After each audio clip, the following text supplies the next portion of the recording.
ভবিষ্যতে যে কাজগুলো করব কি বলতে হবে? ইনশাআল্লাহ। ইনশাআল্লাহ। খাবো, এখনো খাইনি, খাবো কি বলতে হবে? ইনশাআল্লাহ। এখনো যাইনি, যাবো কি বলতে হবে? ইনশাআল্লাহ।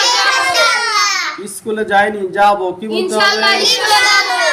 কাউকে কিছু দেয়নি, দেবো কি বলতে হবে? ইনশাআল্লাহ। আর ভবিষ্যতে কাজের সময় কি বলতে হয়? ইনশাআল্লাহ।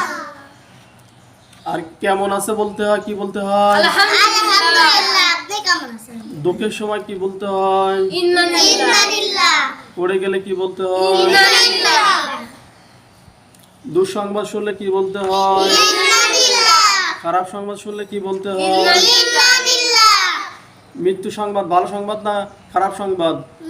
খারাপ সংবাদ। দুঃসংবাদ না ভালো সংবাদ? ভালো না খারাপ। মৃত্যু সংবাদ কি ভালো সংবাদ না দুঃসংবাদ? খারাপ।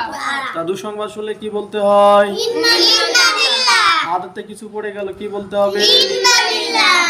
নিজে উপর থেকে পড়ে গেলাম কি বলতে হবে? উচুট লেগে পড়ে গেলাম কি বলতে হবে? তাহলে সকল অসুবিধা, সকল দুঃসংবাদ, সকল মন্দ সংবাদ কি বলতে হবে? ইন্না লিল্লাহ। ইন্না লিল্লাহ।